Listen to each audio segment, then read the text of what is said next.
Salut à tous, ici c'est Stuf on the mic et ce soir on va analyser les nouveaux résultats financiers 2021-2022 de l'action Katana Group. Ils viennent de publier leur chiffre d'affaires de 148 millions d'euros et aussi un super communiqué de presse qui nous donne beaucoup plus d'informations sur la vision, le futur et aussi voilà, les petits tracas qu'ils ont eu entre temps. Donc voilà, on va essayer d'aller à travers tout ça et puis voir finalement quel est l'avenir de cette boîte. Pour information, je ne suis pas un conseiller financier, donc tout ce que vous allez voir après en analyse modèle et tout ça, voilà, c'est juste à pur but éducatif de vous montrer un peu comment on peut estimer le prix d'une action en regardant finalement les informations que la compagnie nous partage. Donc sans plus tarder, je voulais d'abord juste vous faire un petit résumé du trimestre précédent et en fait des annonces des carnets de commandes qu'ils avaient. Ils annonçaient donc le chiffre d'affaires de 2021-2022 autour de 160 millions d'euros, et puis après une somme de 435 millions d'euros sur les 2 prochaines années. Et finalement, qu'est-ce qui s'est passé cette journée? Finalement, ils ont apporté seulement 148 millions de chiffre d'affaires au lieu de 160 millions qui étaient prévus. À premier abord, ça paraît être une mauvaise nouvelle. Cependant, lorsqu'on lit le communiqué de presse, bien sûr, la livraison a été décalée, du coup, parce qu'il y avait des pénuries de pièces, des choses comme ça, un peu de main-d'œuvre. Et donc, du coup, 18 millions d'euros vont être décalés sur l'année prochaine. Donc, si on fait 148 plus 18, ça nous fait 166, si j'ai bien compris. Donc, finalement, ils battent la prévision de leur chiffre d'affaires. Voilà. Donc ça, c'est une première information, ne pas forcément déformer ou aller directement droit dans le mur quand on voit des choses comme ça. Il faut prendre un peu de recul et puis voir finalement si c'est une bonne nouvelle ou une mauvaise nouvelle. Donc voilà, délai de livraison équivalent à 18 millions d'euros. La deuxième partie du communiqué de presse, donc j'ai pris quelques petits extraits juste pour vous montrer les choses les plus importantes que j'ai soulignées. Finalement, le premier problème qui était apparent, c'est l'approvisionnement, les difficultés d'approvisionnement de la supply chain. Donc ça, c'est un problème. Et également les problèmes de main-d'œuvre. Donc ils ont pas mal de turnover. Et cependant, ils ont réussi tout de même à intégrer 400 nouveaux collaborateurs, dont 300 en France, sur un total, tous sites confondus, de 1200 salariés. Donc ça fait environ du 25% d'augmentation de collaborateurs. Donc la boîte, elle s'étend, elle a une forte croissance et finalement elle arrive à recruter un paquet de nouveaux collaborateurs, mais ça ne suffit toujours pas.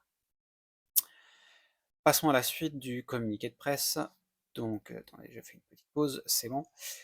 Ils ont réussi, donc finalement, la première étape, c'est tentative de fidélisation, donc c'est-à-dire qu'ils ont expliqué qu'ils allaient augmenter les salaires en environ 6%, donc ça c'est plutôt une bonne nouvelle. Euh, Cependant, il y a toujours des problèmes de pénurie de pièces et augmentation des prix des composants, donc c'est de l'inflation. Et par contre, ce qui est super, et ça c'est une grande news que j'ai highlighté en vert, hein, souligné en vert, c'est la possibilité de transférer ces excès de coûts, hein, de matières premières et choses comme ça, sur le consommateur. Et ça c'est plutôt une bonne nouvelle, c'est-à-dire que les marges nettes ne seront pas impactées.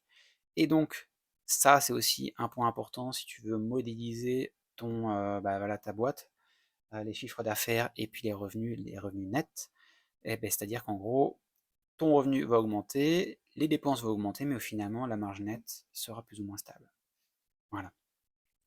De plus, il nous rassure avec voilà, ces petites notes, comme on dit, voilà, le groupe ne pense pas à ce stade avoir le moindre ralentissement de ses ventes. Donc ça, c'est une super news qui nous réconforte en tant qu'investisseur, si jamais vous l'êtes. Je le suis personnellement. Et donc on finit par un des points les plus importants, c'est les carnets de commandes. Si tu veux faire voilà, une analyse euh, du business, avoir une idée des carnets de commandes, c'est super important. Ça te permettra d'avoir un objectif de prix si jamais tu développes ton operating model. Ok. Donc, on va analyser ça. 450 millions d'euros pour les 2 prochaines années, donc ça c'est un point important. Et aussi, prochaine année, environ 40% de croissance, donc 148 multiplié par 40%, 140% égale 207 millions d'euros.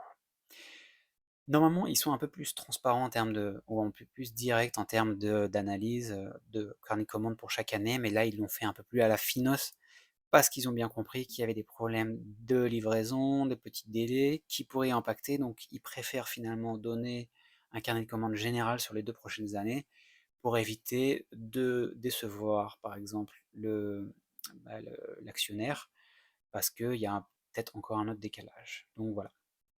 Par contre, 40% pour l'année prochaine, c'est déjà une super news. Donc basé sur ça, voilà, j'ai envie de continuer à construire ce carnet de commandes, on va dire qui évolue en fonction du temps. Donc ça, c'était en juillet 2022. Donc vous voyez qu'ils avaient promis 160 millions d'euros, ben, maintenant on sera à 148. Et puis les 220 millions d'euros pour l'année prochaine qui descendent à 207. Par contre, si on fait les 450 moins les 207, vous allez voir qu'on va arriver à 243 millions d'euros de commandes pour 2023-2024. Donc voilà, ici c'est vraiment le résumé. Pour moi, c'est super important de partager ce graphique avec vous, qui vous permet de comprendre que voilà, ils avaient promis 160, bon, bah, les 148 sont dus à des délais.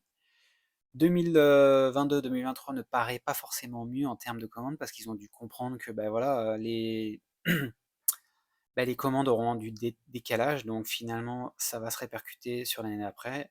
Par contre, super news, et ben voilà, donc 2023-2024 sera une année record, en tout cas pour Katana, espérons-le. Du coup, qu'ils puissent améliorer leur chaîne d'approvisionnement et aussi améliorer le nombre d'employés pour produire les bateaux. Donc, basé sur ça, donc sur ce 207 et 243, après, on peut voilà, mettre ça comme donnée d'entrée dans notre modèle d'opération. Et donc, au final, pour l'année 2021-2022 qui se termine, donc ça c'était en juillet 2022, on avait promis 160 et 220, je l'ai mise à jour, et du coup c'est 148 et 210, donc un peu moins, mais bon, tout de même, la boîte est nettement sous-évaluée, donc 148 millions d'euros avec des grosses des marges brutes environ 31%, des OPEX de 20 millions environ, et donc au final, avec une net income, donc des marges nettes avec 10% de taxes, et ben voilà, ça nous donne environ 23 millions d'euros net. Et donc si on rajoute un PE et si on rajoute le cash qui va avec, et ben on aura environ voilà, un objectif de valeur, déjà rien que pour cette année, hein, c'est-à-dire en décembre, quand ils vont annoncer officiellement encore les chiffres, une valeur d'au moins 9 euros. Donc c'est-à-dire qu'instantanément, l'action normalement devrait prendre plus de 40%. Si jamais on suit le modèle d'au moins un PE ratio de 10. Voilà. Par contre, pour l'année d'après, eh ben, clairement, 210 millions, si on regarde les mêmes marges brutes, les OPEX, on les augmente un petit peu, on aura franchement quelque chose d'environ, un objectif de prix d'environ 15 euros si on a un PI d'environ 10. Ça peut monter jusqu'à 21 euros si tu as un PI de 15. Donc tout ça encore, c'est à modifier, voir en termes d'OPEX si ça va monter. Voilà, ils ont augmenté les salaires de 7%, donc c'est au moins 23 millions d'euros qu'on aura en termes de dépenses budgétaires. Ça pourrait être plus, donc il faudra tout ajuster, mais voilà, c'est la direction que l'action dans le monde devrait prendre, et c'est pour ça que je donne toujours une fenêtre. Par exemple, pour cette année, c'est entre 9 et 13, et l'année prochaine, donc fin de l'année prochaine, entre 15 et 21.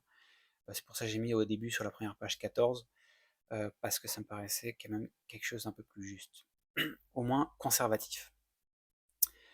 Voilà, on finit sur le prix de l'action, voilà, ça a monté jusqu'à 9, ça s'est crashé juste avec la macroéconomie, et du coup, voilà, on est dans cette situation où voilà, l'action est un peu sous-cotée à mon avis, et voilà, ces carnets de commandes, ils continuent de monter. Le trimestre dernier, ils étaient à 435 millions d'euros pour les 2 prochaines années, et cette fois-ci 450. Donc le carnet de commandes continue d'augmenter, même si par exemple on voit que les revenus ont baissé pour ce trimestre par rapport aux prévisions. Et du coup, voilà, ça, c'est plutôt rassurant. Je ferai encore des mises à jour, peut-être en décembre, quand ils annonceront un peu plus de détails et qu'on pourra affiner le modèle, le operating model.